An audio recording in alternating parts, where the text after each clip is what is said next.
these things, these ideas, these aren't crazy ideas, but there are some. Because I mean, I know some people will say, you know, you keep talking about taking down the federal government, not like in a revolutionary sort of way. I don't want to be put on any more lists than I already have been. But, Mike, this government thing, it's just this thing that we do together. And I go, you're kind of cutting off the rest of that phrase, because yeah, government is that thing that we do together to coerce and to steal from other people and put them in prison if they don't obey by what our arbitrary rules are. Community is that thing that we do together. And so often, people confuse this idea of government and community. And this fear that was so prevalent through the election cycle was, you need me in power so that government doesn't fall into the evil hands of Hillary or Trump, and so we can take care of you. The whole idea of Make America Great Again was subscribing to this crazy notion that, first of all, that we as individuals aren't capable of greatness. We are. It was this notion that we as a country had somehow fallen so far, but we haven't. We have technologically, educationally, I mean, so many things we are still doing so well. And Trump was using fear about immigration and all of these other issues and saying that if he doesn't get in, that everything's going to fall apart and that, you know, we need to go back to this great time. And I was looking at some of these stats and like, what great time, you know, what bygone era is he trying to look at? Because today, health, let's just take a look at a few stats here. As far as extreme poverty, extreme malnutrition, you're looking at other health issues, average lifespan, things like that. It's the best it's ever been. Financially, even our poorest individuals have access to so much more than they have in the past. And yes, there are some government programs out there that are trying to take care of things very poorly, I might add, but we as individuals can do that much better. And I've seen that firsthand. I have been out there and I've volunteered when Joplin got destroyed by a tornado, when there's been flooding, when people have lost their houses, when there's been friends or family who have gone through medical issues and have needed, you know, monetary assistance or they needed help around. We help out each other. That is what we do. Not as Nebraskans, not as Libertarians, whatever. As humans, as individuals, we recognize that each and every one of these people out here has an inalienable right: life, liberty, and the pursuit of happiness. These things aren't brought to us by our government. They're not gifts by the federal government. They are inherent in our they are inherent in our humanity at all points of the spectrum. It doesn't matter where you are born on this planet. It doesn't matter which stage of life you are on this planet.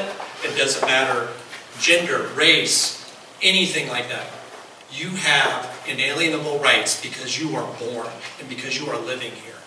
And any government that tries to dehumanize one group and say, you have to ask us for special permission, or we're going to go out there, we're going to bomb this country, and who cares if there's collateral damage. That is such an offensive term, this idea of collateral damage, and that we allow that to be carried out in our name. Collateral damage to us is somebody's family being killed. We should not hold that acceptable. And this is brought up because of our foreign policy stance, too. A foreign policy stance that would not have changed regardless of Hillary or if Trump would have gotten in. But we shouldn't be fearful about this because we can change it. We have the power. We are the individuals and have the power to change this. Now, I was going to draw a diagram here. Actually, I am going to draw a diagram. How many people are familiar with the term or the idea of the Overton window? One. Okay. So I'm just going to draw something here real quick.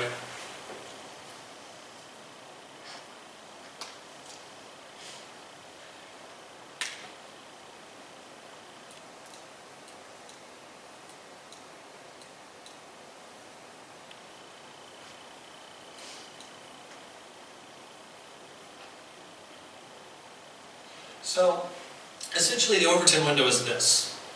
In the course of public dialogue, public discussion, public policy, you have got this window of acceptable ideas. And right there, smack dab in the center is usually where policy falls. Up above, up at the very top, we've got this idea of maximum liberty. Totally pure, voluntary society.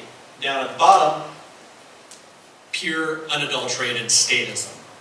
Pure authoritarian government.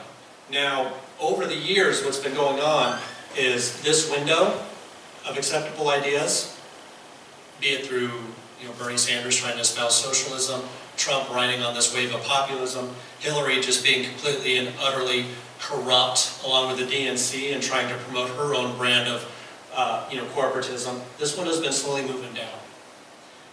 And which means this top part here, the ideas of liberty, this top part, has been moving down. So the idea of liberty is so foreign and so offensive to some that they can't even grasp the government not doing certain things. And so our main goal here is to essentially move this Overton window to stop this progression down here at the bottom, and not try and lift this bottom part up, but try and lift this top part back up to liberty. So that at least way we can open up the window a bit more. Like I said, I'm a bit more of an anarchist, so I'd love to throw down the system completely. But I understand that's not feasible. So what I would like to do is at least turn that dial, turn that notch towards liberty a bit more, and open this up a bit so that the ideas of liberty, the ideas that we as individuals can make our own decisions, is a bit more acceptable. And once people start finding that, hey, I like this idea of liberty, this idea of freedom a bit more, then maybe we can start to move this back up so that people say, this is really good. Down here, that really sucks. Let's kind of stay away from that. So often, when it comes to messaging with the party, some people forget that. Some people forget that we have to do this on an incremental basis. And that's what we've got to fight against sometimes. But I've seen so many great speakers, and I'm really trying to get up to their level at some point, that have been promoting liberty, and I tell you, the future is bright for us. It really is. I'm not going to be fearful about, what other candidates are doing, because I know that at the local level, we can really change this.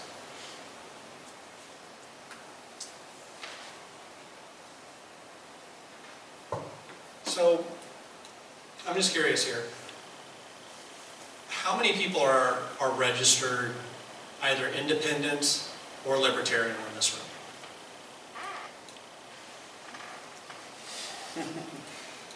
All right, I'm not going to say that. But that's just merely to kind of illustrate that while there's still a large number of Democrats and Republicans, the growing number is with the independents, with the libertarians. Each month, each quarter, we've been seeing amazing growth on both of those for registration, and we've been seeing the Republicans and the Democrats essentially flatline for registration in the state. And they've fractured. I mean, they have definitely fractured. And it's something that we, as a party, have to learn not to do, not to let those fractures kill us, because there are definitely fractures within the party, but we still look at each other as family. Because for the longest period of time, we've been a very small family by comparison to the Republicans and the Democrats. So while we have these immense and intense internal battles, as soon as we get out of those battles, we go back out and we look around and say, we're all still fighting for the same thing. We're not the enemies. And honestly, no one is your enemy. Like I said before, even if somebody, like I said, my parents voted for Hillary. My in-laws voted for Trump. I think my niece would have voted for Stein. So, we kind of had a very diverse spectrum. But we're all family. We're all looking for the same thing. I know really all I want is to make sure that my kids have a bit more freedom and a bit more liberty than what I have. Now, I know I've kind of gone off on some different ideas here, and I do want to go through some questions. If you guys have any questions about, any ideas as far as liberty is concerned, any topics maybe I didn't discuss, if you wanted to know more about, what the party has in store, I'd be happy to go over that. If you're curious about, what it means, what's the libertarian approach to whatever it is, I'll go over that. Otherwise, I may just get into some more stories about, what happened with Orlando with our national convention. I'd be happy to, talk to you a bit more about some of the other stats that we got going on. But really what I want to drive home here, and I want you to remember, is despite what's going on in the news, despite what Trump tweets, despite what we see going on in the DNC, despite, what Russia or China or any of these other countries are saying, we shouldn't be afraid, because we have the power to change our little environment just around us. And if we get 2 or 3 others, we can change a little bit bigger of an environment. And I've seen what groups of individuals can do for cleaning up the physical environment and making the area better. I've seen what they can do for helping out people and building houses. I have seen us be able to do so many great things. And if we just pull this hammer of federal government away of it, if we just allow people to be a bit more free in choosing their own decisions, we will be able to see so much more growth in this country. Don't be afraid of what the other people are saying. Be hopeful, because there are so many of us here, like I said, that are willing to set these brush fires of freedom. I know I'm very hopeful about that, because when I started 6 years ago in the party, there was a handful of us. Even 2 years ago, we had a state convention, and it was in someone's kitchen. But this year we had 60 plus people, we had national speakers, national candidates come out, held a day-long event. And we're the only state right now that's going to be having a libertarian state legislator next year. No other state's going to have that. We've got libertarians elected at city councils here in the state. And in the next 2 years, we're going to have libertarians elected to a hell of a lot more seats. But regardless if we get in or if we don't, so many people here are focused on this idea of liberty, and it's a great thing. And I do want to thank, Senator Laura Epke for kind of being a catalyst for that this year as well. But got off topic a little bit. But I would like to just kind of bring it back and, say, what questions do you guys have? I'm here as a representative for the party. I'm here as just one out of hundreds of thousands of libertarian volunteers across the country, and just trying to do my small part. But anybody have any questions about, what a libertarian stands for on any issue? I don't care what it is. My favorite part about the forum that we did here a couple months ago was that I stayed for about an hour and a half afterwards and made sure to answer everyone's questions, because they asked me about things about, what's going on with the pipelines. They were asking me about, various things with global warming, all this other stuff, and, libertarians' approach to abortion, the non-aggression principle. There's a lot of stuff here, and you can say, well, you guys are kind of contradictory about some things, and I would like to address any of those right now. So if you guys have any questions. Can you tell us all a little bit about the libertarian stance on public education?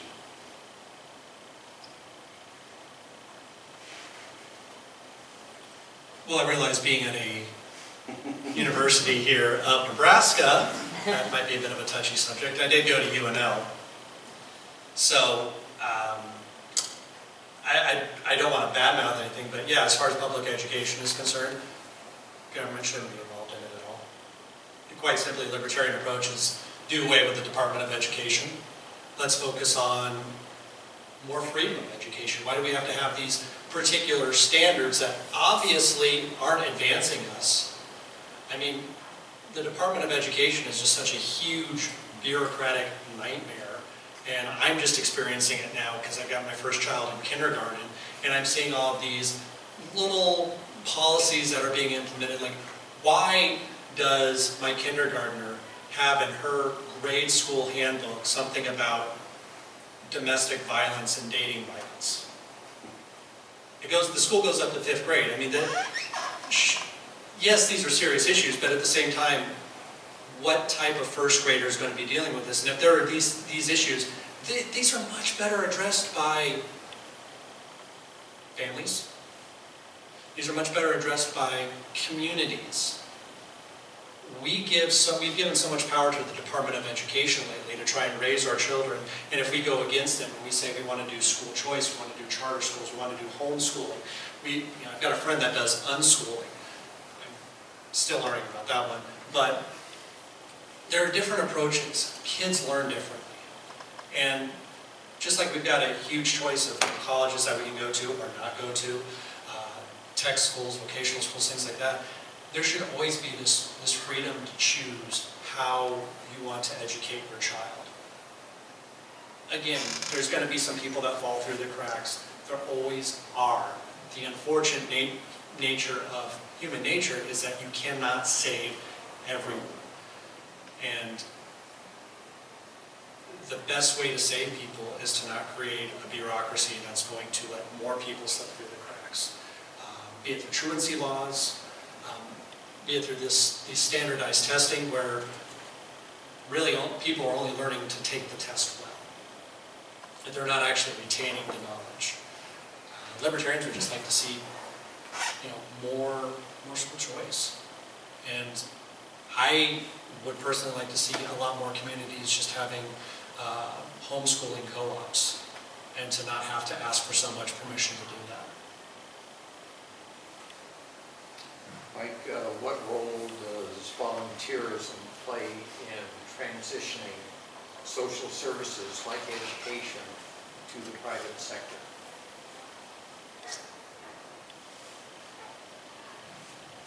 So, when the tornado hit Joplin, I'm just going to use this as an example, it was devastating. I mean, half the town down in Joplin, Missouri was completely wiped out. And the same thing happened with Katrina or other national emergencies.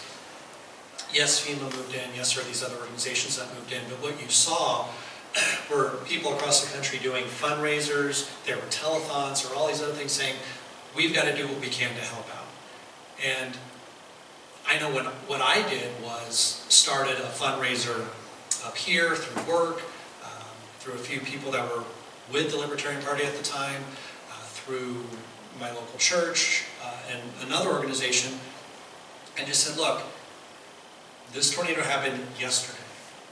By the weekend, I want to go down and I want to help out. We want to spend the weekend and we want to help out.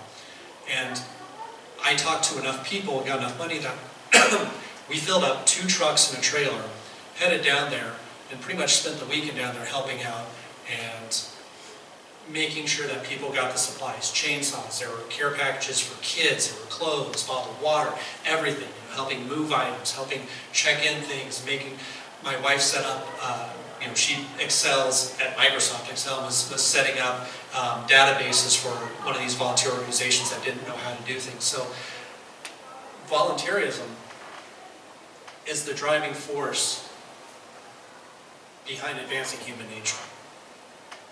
And it's key to libertarianism because we know that when there is a problem, the best person that's going to be able to help you is your family, your friends, your community, whatever you consider your community. We tried to go through a federal program one time to get some assistance for my daughter. And, pay into the system, we've gone to school, we've done so many things, and because we failed to meet certain arbitrary guidelines, we were turned down for this. Now, I know you're thinking a libertarian's going after some sort of federal money. Well, we paid into the system, other people are getting to it, so give it a shot, right? But what ended up happening, what ended up benefiting us was our community. They helped get us through the situation.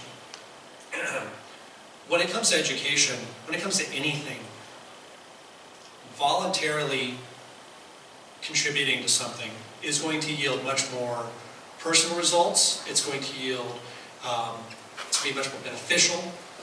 It's going to be yielding much more permanent results as well. Because if you are in a system where a group of people are saying, I am freely giving up my time, I'm not getting paid for this, this is something that's a passion of my heart, I'm going to be putting everything into this to make sure that this works. Whereas if you've got a government system, Department of Education, Housing and Urban Development, whatever the case may be, do you think the government gives a damn about the results? No, they just want to make sure their budget doesn't get cut so that they can use it again for the next year. Government is bloated. It is bloated beyond all recognition. Every single federal program could be scrapped or could be cut, could be done away with, and we would be okay because we as Americans and we as individuals will find a way to have a better solution and a better America. Just sound like Trump there for a second. I don't want to say that. But I'm trying to be motivational here because there are better ways to do it, and the voluntary way is 100% the best way to do it.